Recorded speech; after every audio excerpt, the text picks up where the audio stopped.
Hi, Charlie here.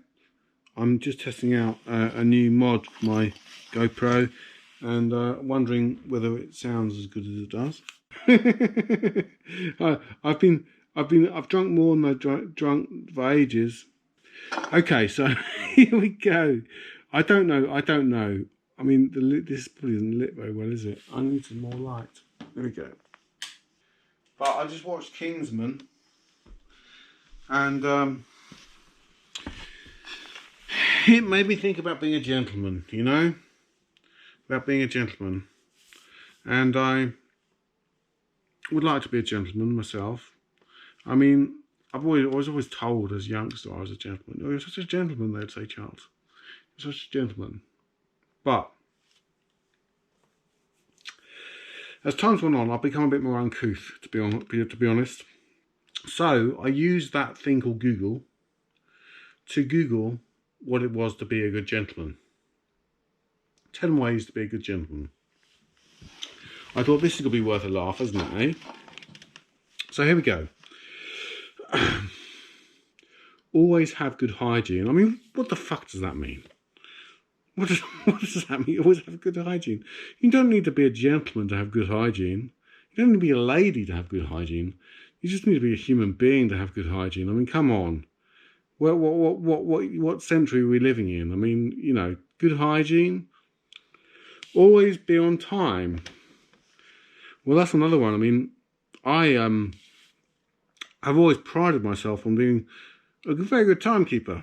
You know, I'm always been on time for work. I mean, sometimes I oversleep. I must admit, if I've had a few beers the night before, like I have tonight, but I'm not going to work tomorrow, so it's okay. Always have good manners.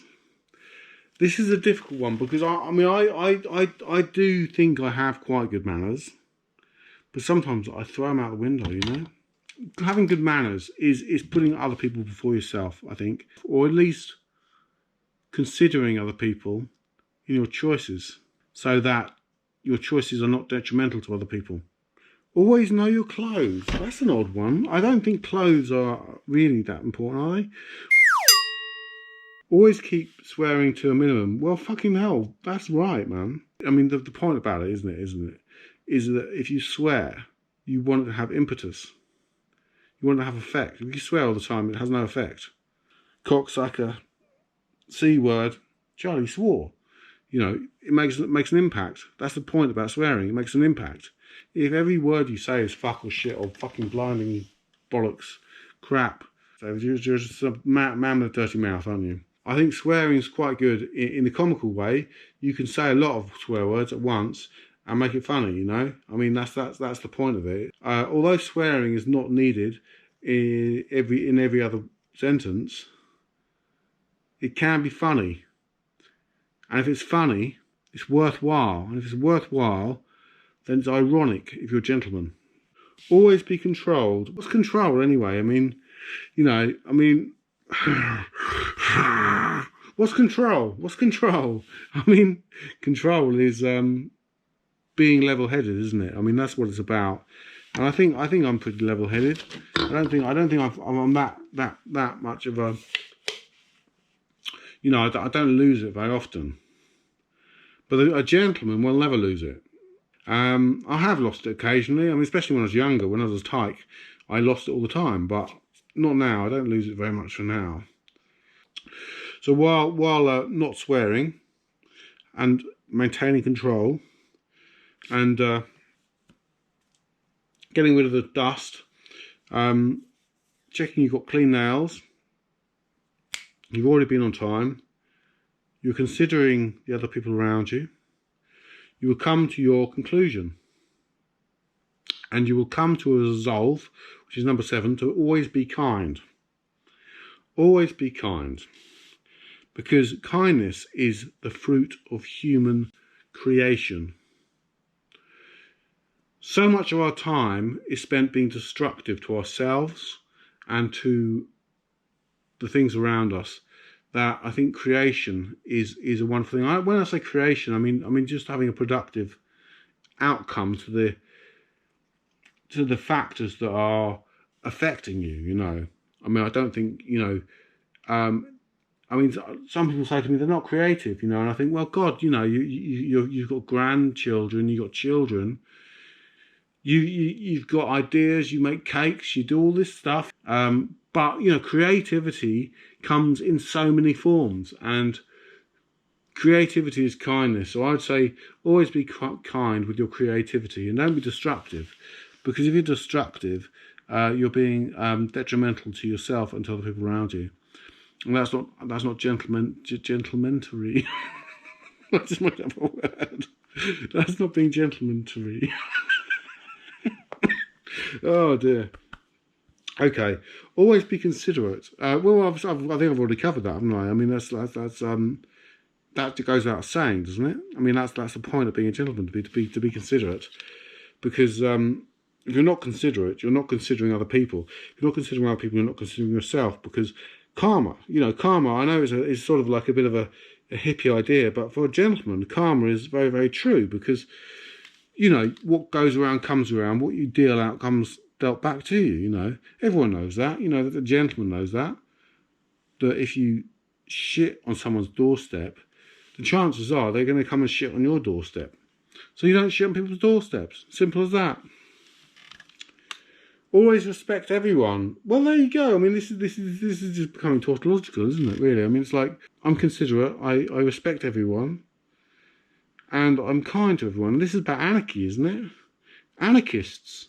A proper anarchist is kind. They're considerate and they're respectful. Being a gentleman is being an anarchist. Okay, so be the best version of yourself. Be an anarchist. Being a gentleman is being an anarchist. Being the best person you can. Sorry, I'm really making things up here.